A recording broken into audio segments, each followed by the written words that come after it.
Good afternoon, everyone. My name is David Fulford, and I'm the CEO of IPAC.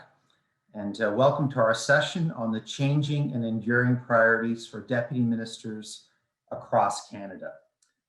Before we start, I want to acknowledge that IPAC's national headquarters is on the traditional land of the Huron-Wendat, Seneca, and most recently, the Mississaugas of the Credit River. Today, this meeting place is still home to many Indigenous people from across Turtle Island, and IPAC is grateful to have the opportunity to work on this land. Today, we're pleased to be joined by viewers across Canada. We hope that everyone here will take an opportunity to acknowledge the traditional people of the land you work and live on. So our format for today will be to hear from our two academics who conducted the survey and did the research paper, and they're from Ryerson University. And then we have three distinguished guests, deputy ministers, who are going to provide their reflections. And then most importantly, we're going to leave time for you to ask questions. So if you have a question, please use the chat feature. Tell us who you are and where you're from. So our first speakers, as I mentioned, from Ryerson University. Andrea Migone is an assistant professor in the Department of Politics and Public Administration, and Patrice Dutil is a professor in the same department. Gentlemen, over to you.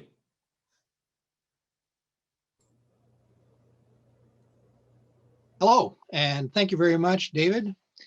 We're going to start the presentation, our PowerPoint, and I'm going to ask my colleague Andrea, who's got the controls, to flash the first slide. So this really starts with a story. In the fall of 2019, Andrea and I met with the new CEO and with Zachary, the new director of research, to talk about an IPAC priority that had been in existence for a long time. I'm talking about the survey of deputy ministers, which had not been done in a little while. And we thought, as former directors of research, I was a director of research from 1999 to 2006, and Andrea started in 2014, as I recall. Both former directors of research at IPAC, and we thought it'd be important to relaunch this important initiative to ask deputy ministers what they think is priority. So in the fall of 2019, we started this discussion, and in the middle of a pandemic last year, we conducted the survey online. And it was a very successful survey. It was a different method, and we got a whole bunch of fantastic data, and we are slowly starting to present that data. One of the things we wanted to do was to see how our new data would dovetail with previous surveys that had been done, and to test various hypotheses that we as scholars are always testing. For instance, has there really been a transition from the traditional management, traditional public service management, to what we call the new public management? And has this notion of the new public management transitioning to the new public governance really been lived? Is this a construct, a theoretical construct that we trade with as scholars, or is this real? When it comes to the rubber on the road existence of deputy ministers, can we see those priorities transitioning? Is there data to support it? So we got to work. We put a survey in the field. Next slide. And we have been fairly successful. We have a high response rate. More than half of the deputy ministers responded. It's been a fantastic result. But let me give you a sense of the past here. There's been 10 IPAC surveys of deputy ministers over since the first one conducted in 1994 and released in 1996. We've had to make some adjustments because the data is missing for all the surveys before 2007. All we have are the reports. We don't actually have the data. Now, in those days, and for the younger people listening to us who may find this completely inconceivable, this was done by mail. We would send a letter to the deputy minister, and the deputy minister would have to write his answer or her answer, and then mail it back to the IPAC office on Bay Street. So this took time, and of course, with time, all that paper was thrown out. So there is an adjustment that had to be made. We did have to make some coding adjustments to make sure that we were roughly talking about the same thing. Every few years, there was a survey, let's say every 2-3 years, the questions kind of changed. There was a different kind of audience. IPAC sometimes expanded the number of deputy ministers to include IPAC regional groups who really weren't deputy ministers, but the notion at the time was that we have to expand the number of respondents to get a clearer picture of what might be the priorities of deputies, but also of the public servants. At one point, IPAC included chief administrative officers from municipalities. So a real mixed bag of things. And we had to be very careful in how we would make this data speak so that it can tell something of a coherent answer. So we analyzed all the reports. We've added our data from the 2020 survey, and we got a story. Andrea, next slide.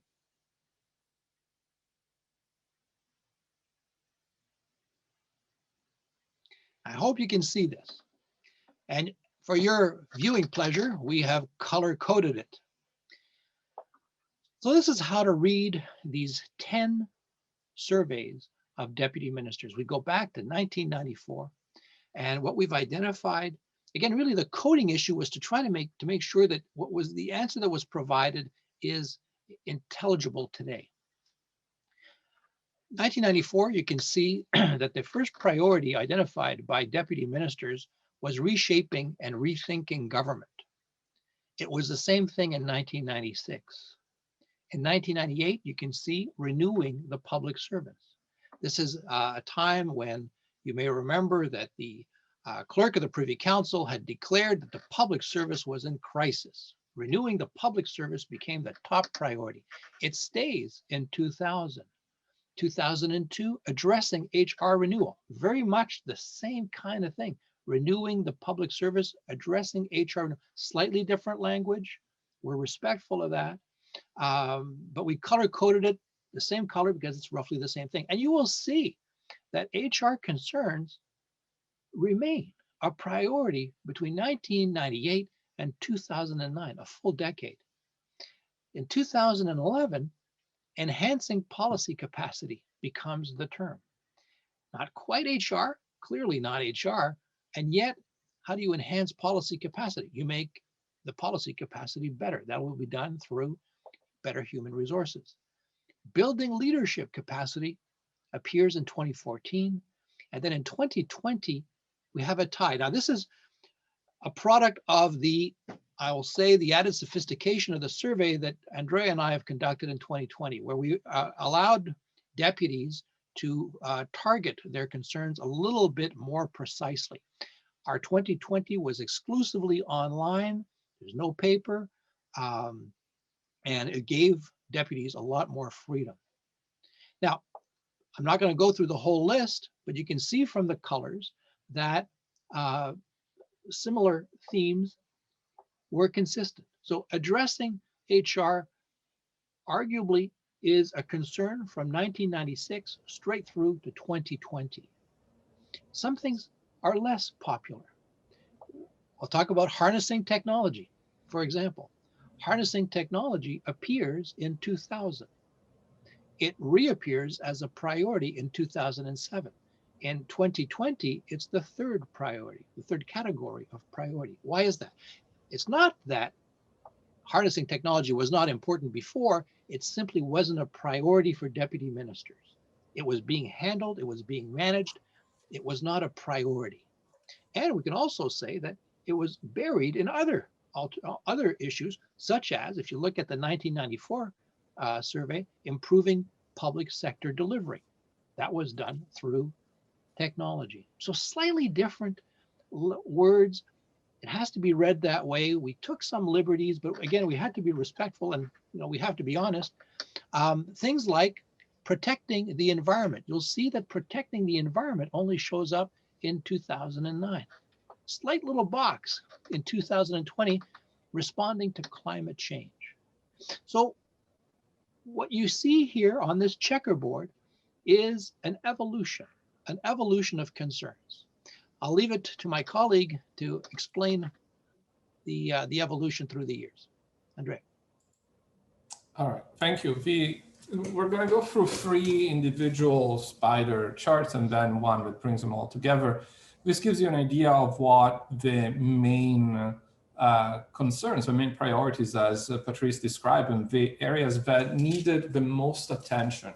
Again, deputy ministers do an enormous amount of work, especially when you consider what we asked all deputy ministers. So we asked across the range from finance to agriculture, right? So they do a lot of different things.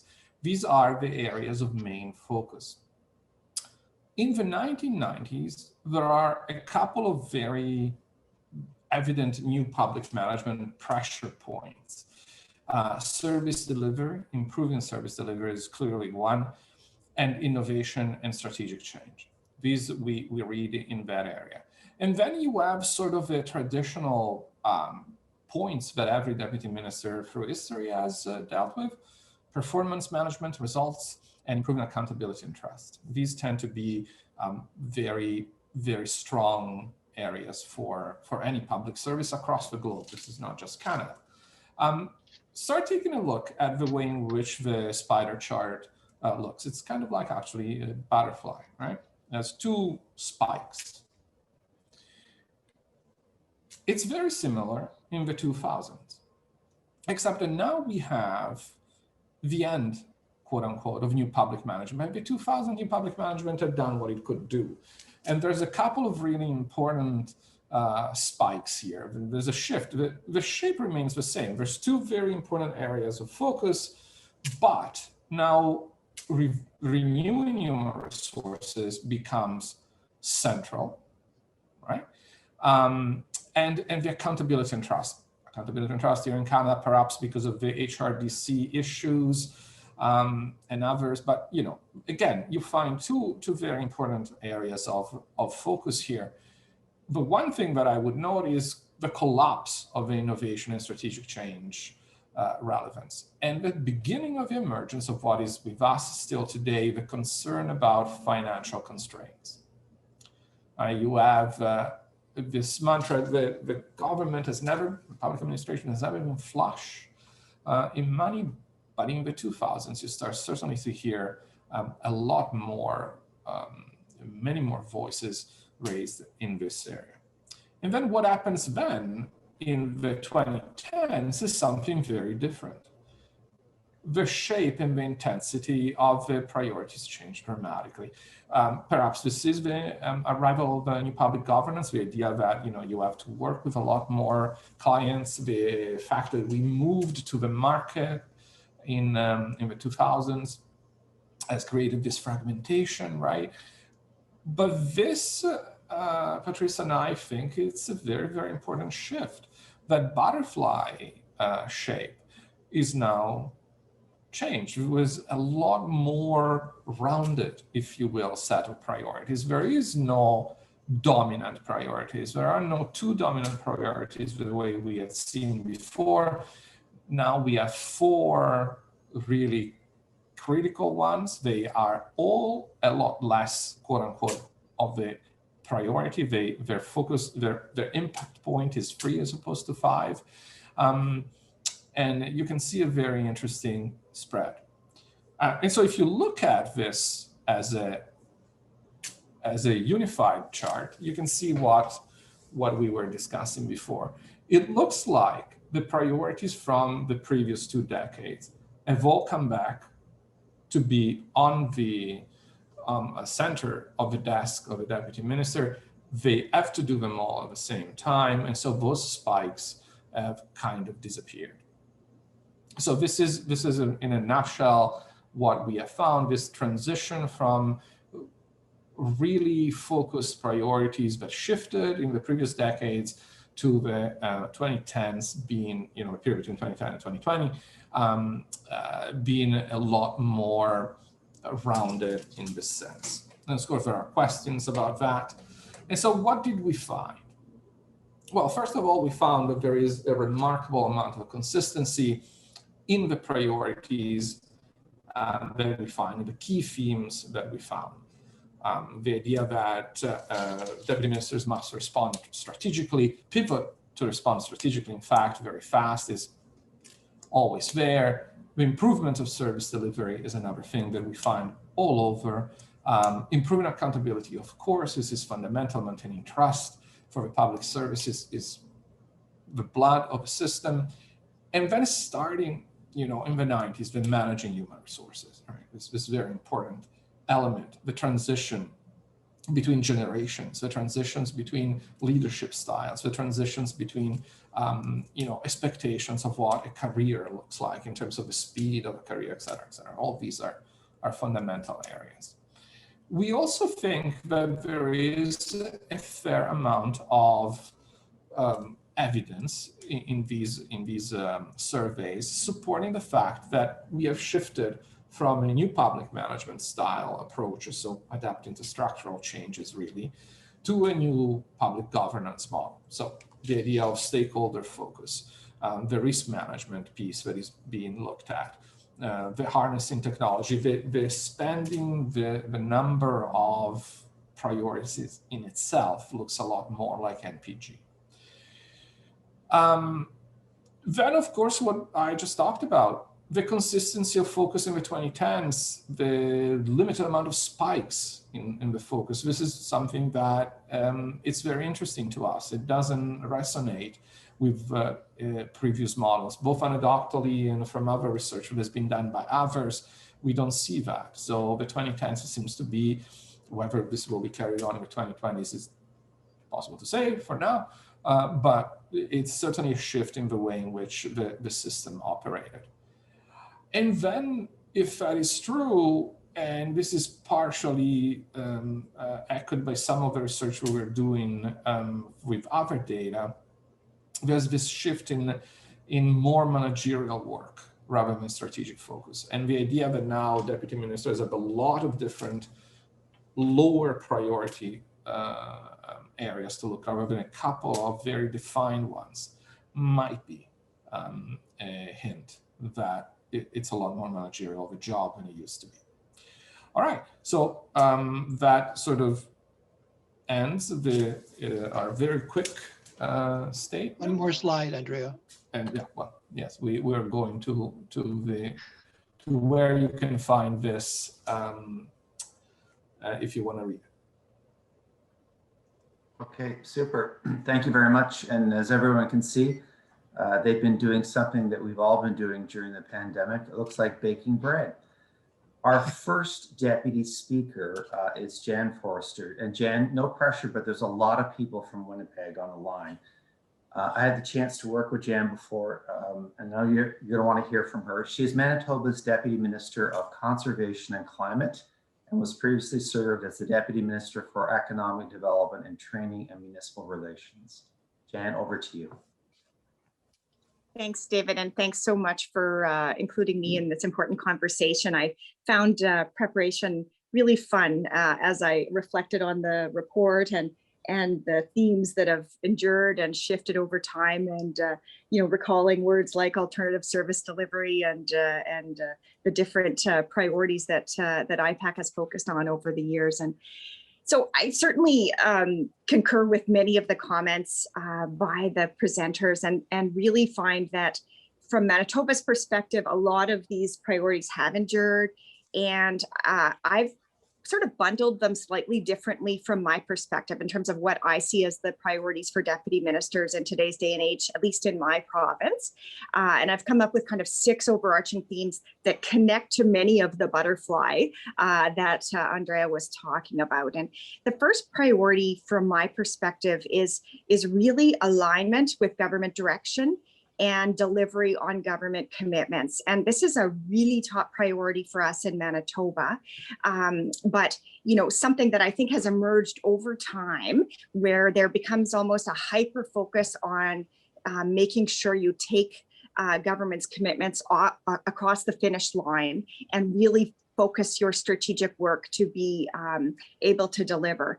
And even the phenomenon of mandate letters, which is something that many jurisdictions have now, and you know, wouldn't have been present at the beginning of the journey of the IPAC Deputy Survey, really illustrates this example of government being very specific on its commitments and the role of the Deputy Minister to make sure that the departments are following through. And I would also say in this environment, we see perhaps over the past 10 years, a closer intermingling with political staff and deputy ministers and senior leaders in government on these issues.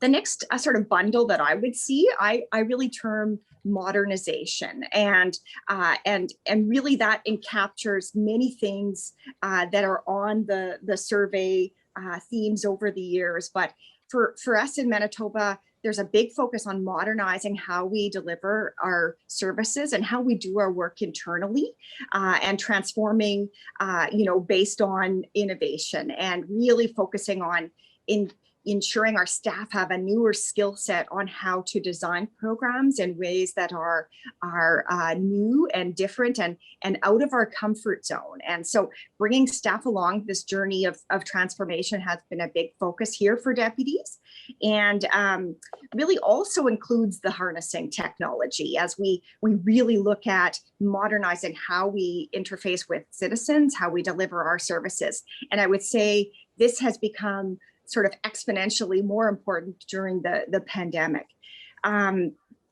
Also, this transformation and modernization comes along at a time where our governments have been doing more with less, and over, you know, a number of years, maybe 10-ish years, really certainly reducing the footprint of the number of public servants that we have in our service, as well as you know, having a shrunken leadership cadre. And so you know, along with the fiscal challenges and the financial limitations, we're needing to modernize so that we can deliver on those commitments in an environment where we have less staff and less financial resources.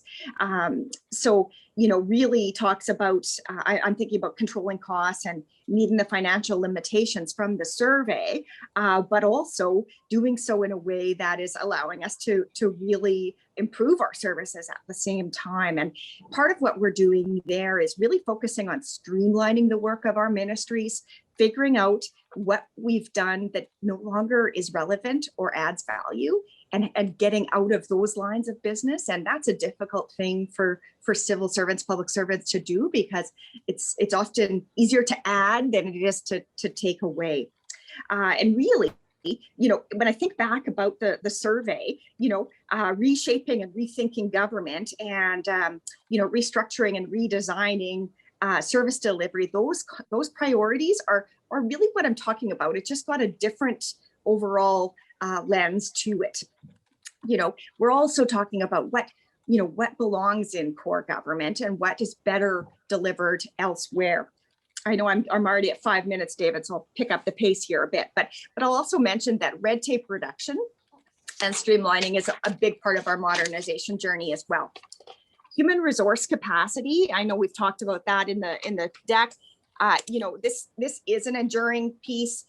Talent recruitment takes up a big part of my time, as well as capacity in the human resources at all levels. In the north in Manitoba, recruiting and retaining staff is a challenge, and really dealing with the demographic shift as we have leaders who are new to their leadership position and need my time to make sure that they're supported.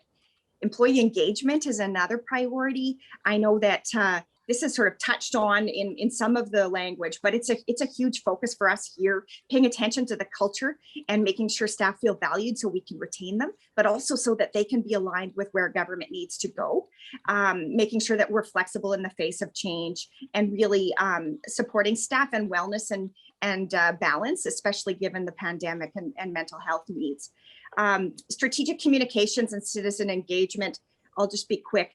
We have a 24-hour media cycle with social media like never before, and deputies are now in the midst of this with ministers and making sure that we're aligned. And that also takes us to a different level of citizen engagement, where we have to do this on a completely different level and with new technology. Lastly, I would say that the priority for me is operating on a whole of government approach, where we used to talk about horizontal management, and now it's sort of just understood that we will operate collaboratively across government, but also with our arm's length bodies as well. And that we just can't have the luxury of operating in silos anymore. And I guess across the board, I would end with saying managing competing priorities is ultimately what the deputies do and what our priority is. So thanks, David. I'll leave it at that, and look forward to questions later. Thanks. And that's great. Thank you very much. And that is an extensive list. I'm sure you're happy there's 7 days in a week with what you've got going on there. Okay, our next speaker is Ron McCurley, and I've had the privilege of working with Ron in a couple of different positions, and here I am again working with him. So we're destined to follow each other. Ron is president of Mohawk College in Hamilton, Ontario, and of the Mohawk College Foundation, and he previously served as a deputy minister in the Ontario government, responsible for open government services, and as the corporate CIO and chief strategist for the province of Ontario. Ron, welcome. Over to you. David, thank you very much, and thanks for the invitation to be here today, and good afternoon, everyone. When I came in to the government, I came from the private sector into be corporate CIO and chief strategist. And then ultimately, as David mentioned, Deputy Minister of Government Services and a few other positions, and ended up as Deputy Minister of Open Government. Running a central agency like Government Services it's a bit different than running a line ministry. So, I'm not in government now, so I can't answer the question in terms of the here and now, but let me give you a couple examples from my time there. In a central agency, your major clients are other ministries and government agencies, boards and commissions. And the work involved in central agencies is much more about setting and managing strategy for areas like human resources and IT, procurement and payroll and service delivery and finance and other similar services and functions. It's more about that than it is about interpreting and implementing political policy decisions and turning them into programs, although there's a small amount of that as well. The central agencies by their nature also tend to be quite large, so I don't know how big Government Services is today. When I was there as Deputy Minister, I remember I had 23 assistant or associate deputy ministers and about 6,500 staff, or about 10% of the size of the OPS at the time. Patrice and Andrea's research and presentation focus on the changing role of deputies over time, as you know, and I certainly can relate to a lot of those priorities that show up in the findings between sort of 2005 and 2014 when I was there. I do recall completing the survey at least twice. Once, I think, was definitely a paper version. But I think in a sense, each deputy is a bit of a product of the times they find themselves in. So priorities clearly change over time as the focus of the government changes over time.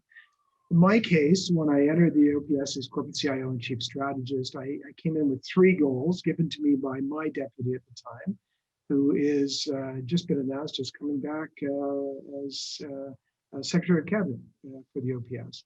And these goals were first, to modernize IT delivery for the OPS and to reduce the annual cost of running IT services by $100 million a year. And the purpose of that was to give all the money to George so he could spend it in his ministries. And secondly, to modernize Service Ontario service delivery by introducing online self-service options. And then thirdly, to help the renewal of the aging IT workforce and reduce our dependency on consultants. So if you think about that, it was IT efficiency, it was around self-service and options for service delivery, and it was around human resources renewal. In moving to the deputy minister role in 2008, these priorities expanded as a result of direction from both the McGuinty and the Liberal and the Wynne governments. And expanded priorities really changed. They included things like greening the OPS, aggressively moving forward with AODA policies and programs for the province, and ensuring that the OPS was a leader in adopting these new standards, making major progress in ensuring the OPS was equitable, diverse, and inclusive, improving accountability of our agencies, boards, and commissions, among other priorities.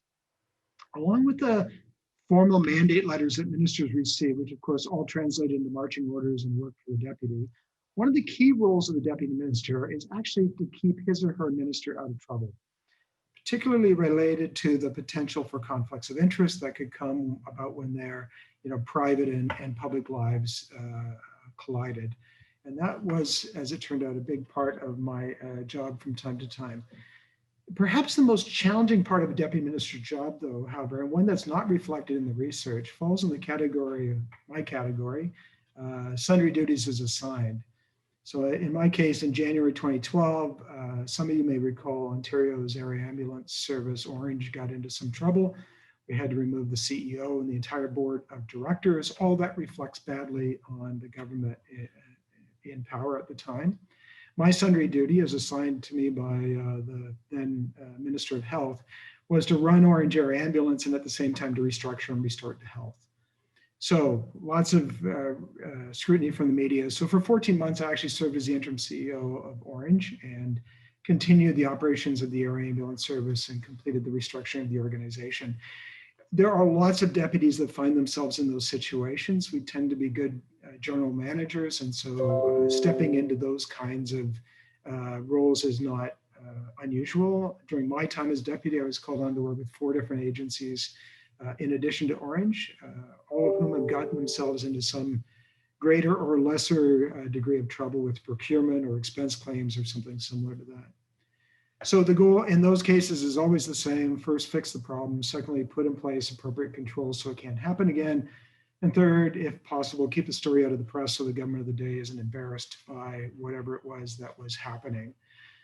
So I share those stories with you just to remind you that that hopefully we'll have a good discussion today on the role of the deputy. It'll be informed by the research that you've seen. But what you see on the surface and what actually happens, there's some sunlight between the two. Deputies are officially responsible for managing all those things, but also for things that show up because of a crisis that happens in the province at the time. So thanks, David. With that, I'll turn it back to you.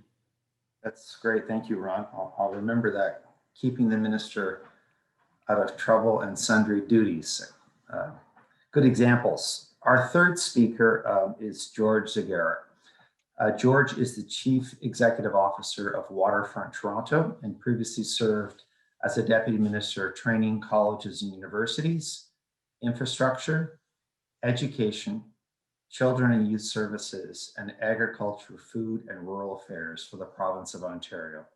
George, welcome. Over to you. Thanks, David. I'm going to try not to repeat a lot of the themes, but reinforce some of them. As David said, I've been Deputy Minister for 11 years and 5 portfolios. I've actually been in the public service for 37 years, 2 years with the feds, 33 with the province, in 11 different portfolios. So I'll give you a little bit of that perspective. And currently CEO of an organization that actually is governed by all 3 levels of government. Context, I think David mentioned, Ron mentioned, is really important. I think changing times have changed the roles. In the 80s, I think we had a lot more influence as deputies on policy. In the 90s, you saw the Red Book, the Common Sense Revolution platforms coming out with very defined priorities. That eventually also led to mandate letters, right? So the discussion for deputies became much more about how you're going to get those priorities done rather than what those priorities were. It doesn't mean that there weren't new priorities that we could introduce, and I might touch on a couple of those, but the how became really important. That's why I think over time, and I'll explain why, the management talent is also probably more important, because it's not just the creativity of new ideas, it's about execution. And that's why we also brought in the Ron McCurleys of the world and others to the table who brought outside expertise to the organization, and that could bring new ideas of service delivery. And I think, as the research showed, service delivery, new ways of providing services are being driven by a number of factors. One is demographics, and this goes to the human resource recruitment and retention issue. Our population is getting older. There's fewer people to draw on for some of these, and we're competing for the same resources. So we better be engaging our employees and keeping them happy. But also the demands are larger. You look at healthcare, and I'm going to also talk to what Jan talked about. It's not just about whole of government. These mandates now cross government. Look at the current crisis, and you've got healthcare is a provincial responsibility, right? Constitutionally. All three levels are heavily involved in healthcare. So no one government is going to be able to create the solution without working together.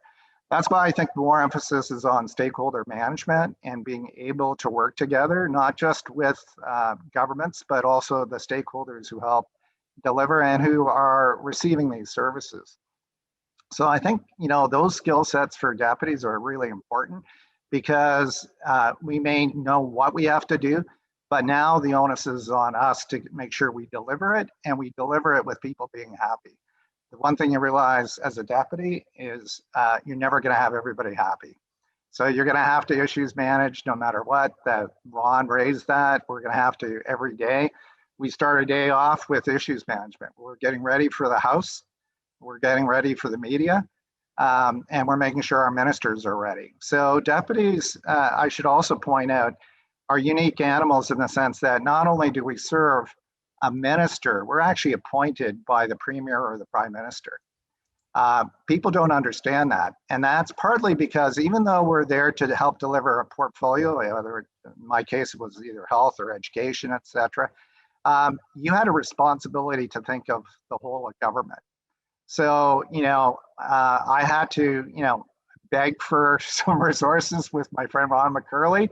But I also had to realize that there were economic considerations that I had to be aware of as a whole of government. So as a deputy, you know, you're managing the political agenda, but you're also managing, you're the CEO of an organization. You're making sure that you're running an organization, that you have succession planning, that you have new issues that may not have been as prevalent, like diversity and inclusion 20, 30 years ago, that are important today. So you have all these very important competing interests that have to, and there's a lot more transparency, a lot more data. So one of the things we're looking for in terms of skill sets as a deputy is the analytical capacity of our staff, right? All this data, they have to be able to figure out what's important and how to use that data.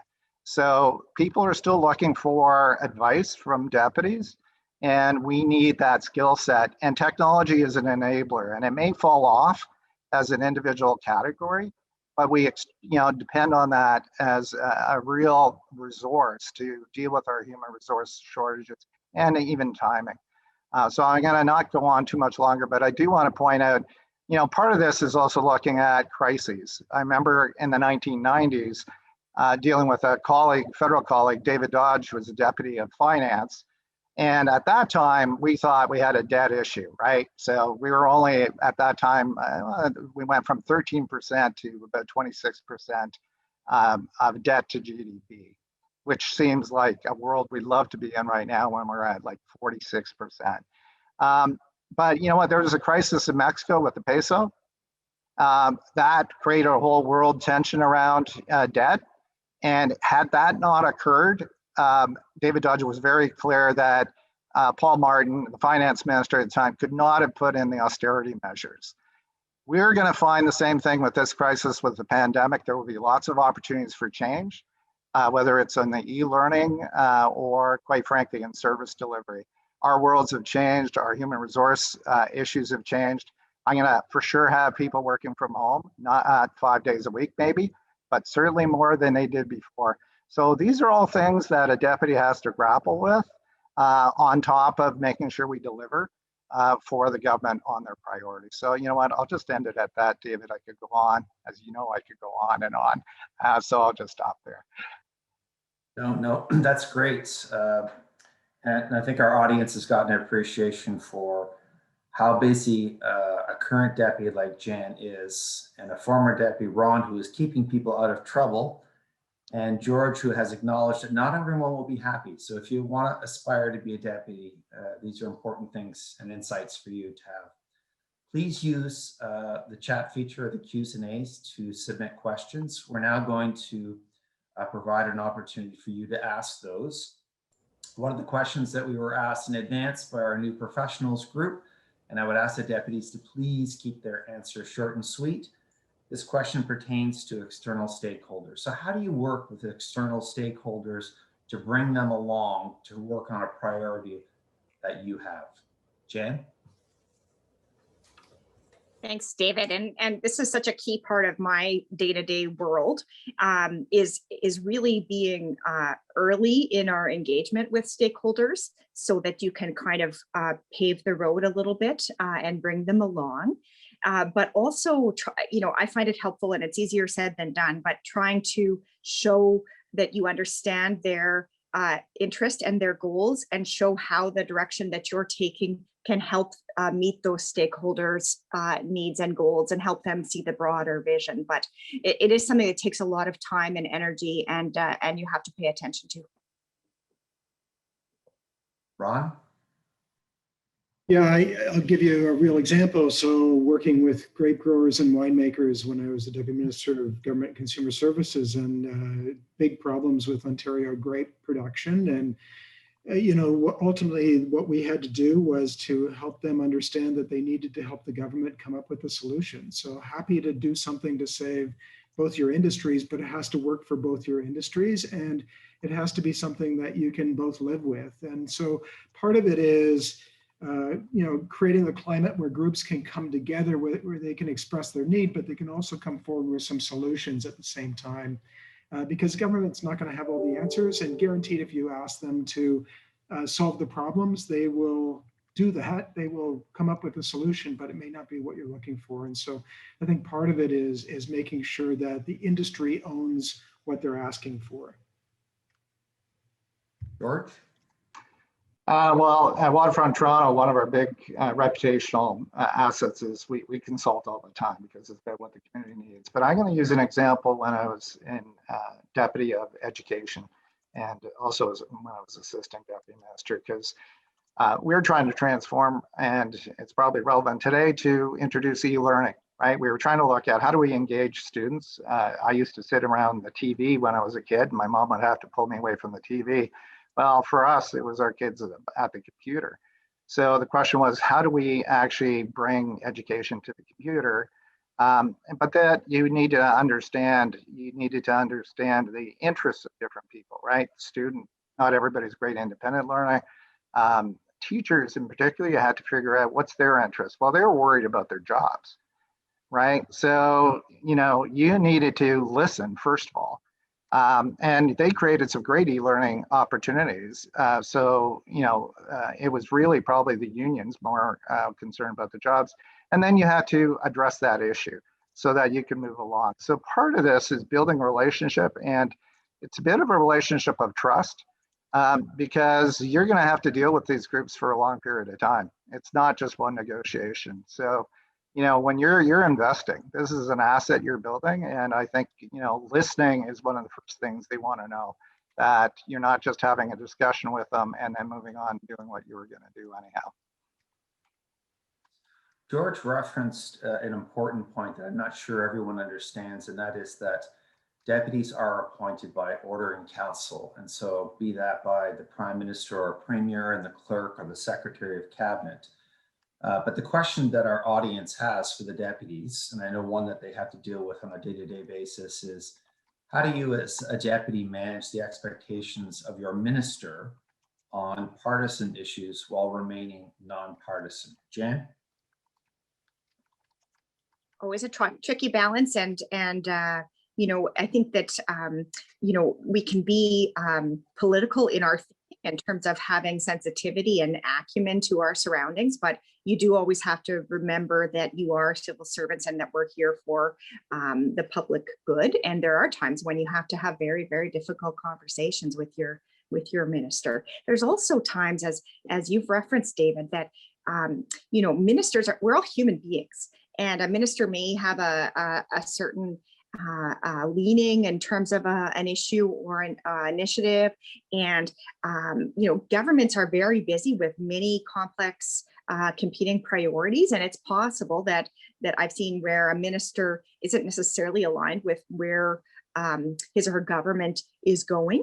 And I need to remember that I also, as you say, work for the Premier, and the clerk of the Executive Council is truly my boss. So I need to try to bring the minister along to where the government wants to go sometimes. And it's about candor and being respectful in how you deliver messages, and ensuring no surprises. I didn't mention that in my comments, but this is kind of an underlying principle for being a deputy minister, is that you want to avoid surprises for your minister and for the Premier. And so being sensitive to different trends that are happening and listening to where government is going and making sure that your minister is supported to be aligned is really important, and it is difficult.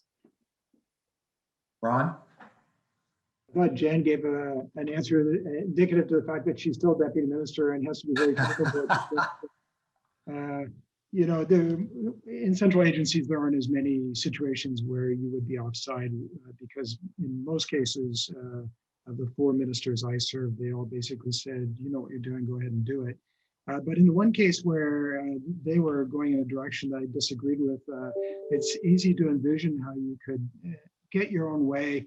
Minister's office had 10 staff. I had 6,500. I had lots of ways I could slow things down if I didn't think it was moving in the right direction. That's the non-political, no longer a deputy answer. George? Yeah, I'm, you know what, I've been fortunate throughout my 37 years. There have only been a couple instances where I had real issues to manage in. One is at the beginning of my career when I didn't agree with something that was being put forward. Both of these examples, by the way, were just before an election. And that's when, and it's not just a minister, it could be a government trying to do something that is not in the public interest. I refused to sign off on that note going up. My director at the time refused to sign off. My assistant deputy minister refused to sign off, but the deputy signed off. That went forward. I left that ministry, and 6 months later, there was an OPP investigation, and there was found wrongdoing, and that decision was overturned. So you make these sometimes very critical. Look, my wife was pregnant with our firstborn. I just bought a house. That could have gone south on me quite quickly.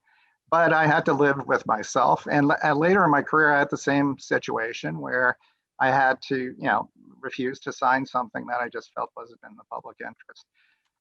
Those are extreme, rare situations, but as a deputy, you may confront that in your career, and you're going to have to make a choice that could affect your fiscal situation, your family situation, and you're going to have to make those tough choices. Now, fortunately for most of us, those are very rare. Super. David, can I add to that? Yeah, please. I think any deputy who's worth his or her weight in salt goes in every day assuming that that they're going to get fired, that they have to speak truth to power. That won't always be popular, and sometimes you're putting your job on the line. And fortunately, it didn't happen many times with me, but there's no day that I showed up for work that I wasn't expecting that it could happen. And there are times, as George says, where you just have to say, that's not the right thing to do. It's going to come back to bite you in your backside, and better to not go there. And just quickly, David, just to add to that, at the same time as, having the courage to speak truth to power, there are also times when once you've voiced your concerns, we do have to do the loyal implementation, that once government has made a decision, and they are accountable for that as elected officials, regardless of my personal feelings. And if I felt, as long as I felt that I've provided the facts in a neutral and appropriate manner, if government decides to take things in a different fashion, it's my job to make sure that staff loyally implement the direction. For the 3 deputies, in a moment, I'm just going to want one key skill that you think public servants should be focusing on in terms of their career progression to move up into management. So you can think about that. For the audience, I want to let you know that if we don't answer all of your questions today, we are having a follow-up session with the deputies in the fall where we're going to have a chance to drill down into more of these issues. But right now, I want to ask a question of Patrice. A number of our audience are wondering why reconciliation did not show up in terms of the priorities that were identified by the deputies in your surveys. You're on mute, Patrice. Andrea, can I ask you to share the slide with the priorities over the many years? Again, I want to emphasize that because it's not seen as a priority does not mean that it is not important. All right. So I think it'd be a very grave mistake to say, well, this hasn't been there, so it's not important. We're asking, what deputy ministers were asked here was, what is their dominant administrative priority? Not what's their policy priority, because I mean, it's really not up to them to determine the policy. We're asking them, what is their top administrative priority? And so what's important here is to really seize on what they answered. In the 1990s, it was about grappling with structural changes.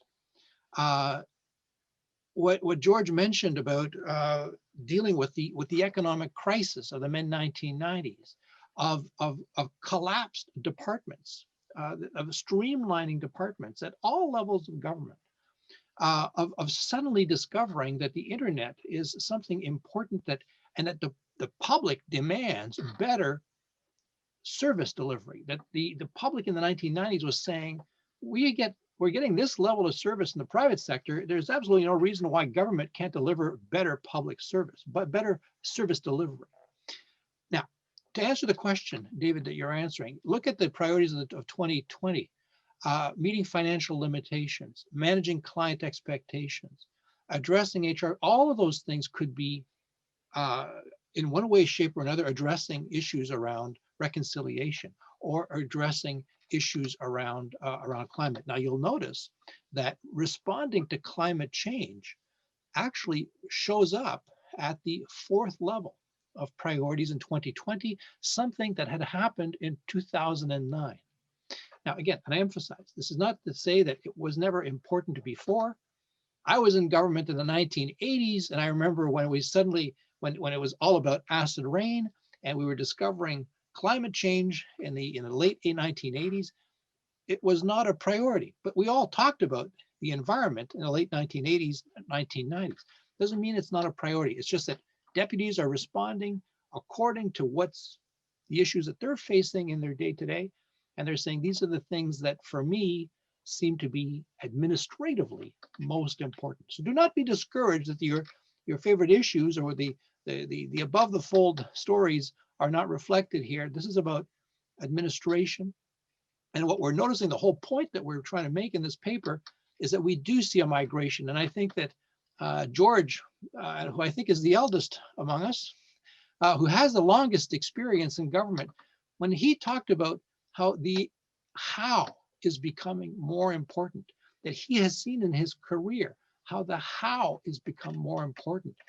I think this captured in this slide, that we move away from, as far as the deputy minister is concerned, that we move away from the big structural existentialist issues, and deputies are focusing more and more and more on how issues, on administrative issues, bringing to life their very best managerial ability. Okay, So Patrick, I'm going to have to move us along now. Okay. Back to the deputies for that one key skill set that you would recommend, George.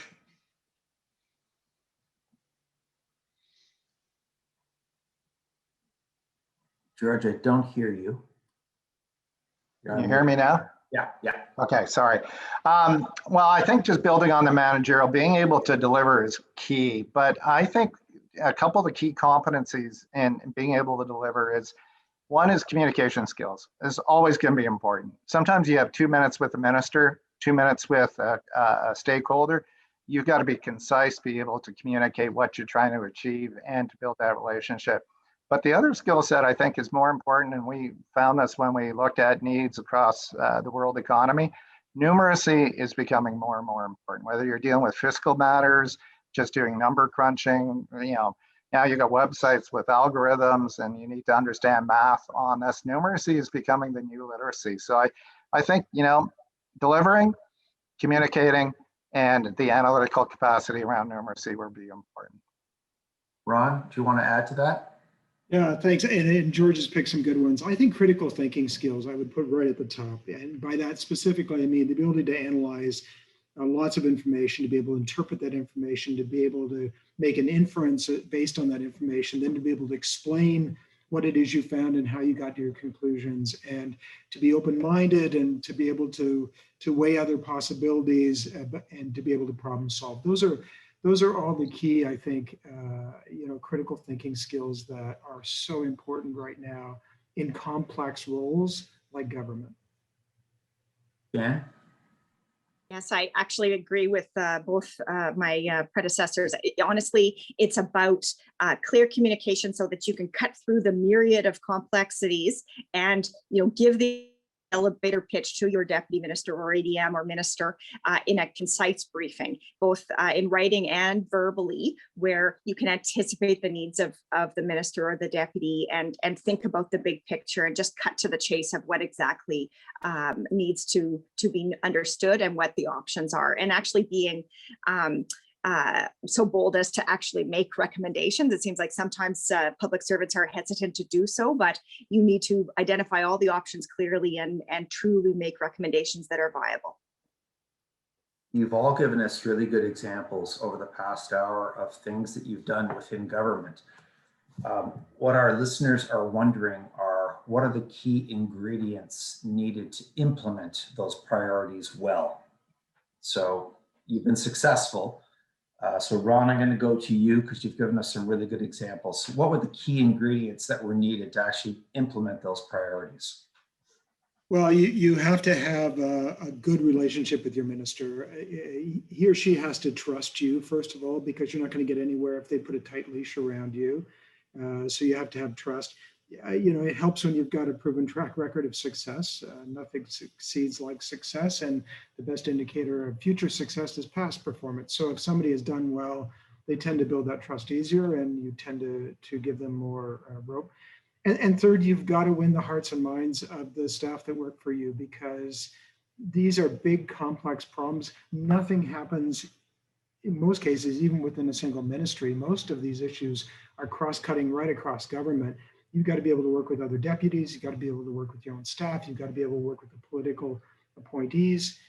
So you've got to have the ability to get along and work well with others. Jan?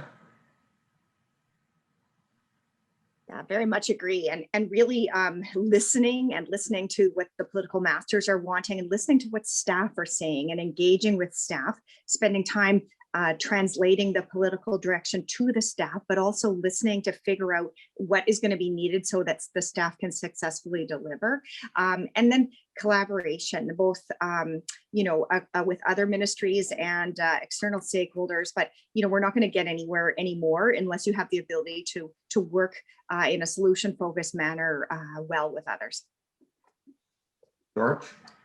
Yeah, I agree with especially the three things Ron identified. Trust is a big thing. You can't get anywhere. The proven track record is important, but a quick win is really important. And I think, if you can get a quick win for your minister, that helps build that trust. I think the other capacity is, and this is beyond the deputy all the way down, your organization needs good project management skills. Not every organization has that, and it's more and more important now to be able to deliver, and partly because people are measuring results now, right? So it's publicly transmitted, there are KPIs out there.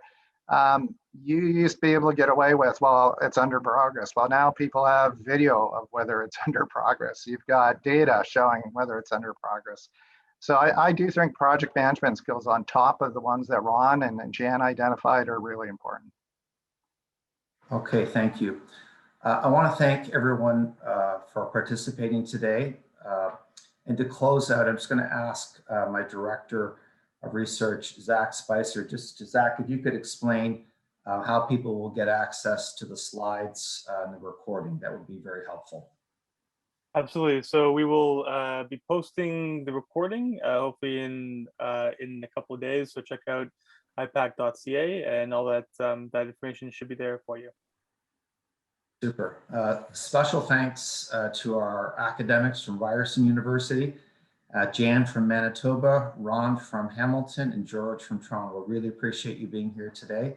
And we look forward to having another event in the fall where we get a chance to have more of a Q&A session with the deputies and to more understand the challenges that they face, but also to get some advice from them. So thanks everybody for joining us. If you want more information about IPAC, please visit our website at ipac.ca.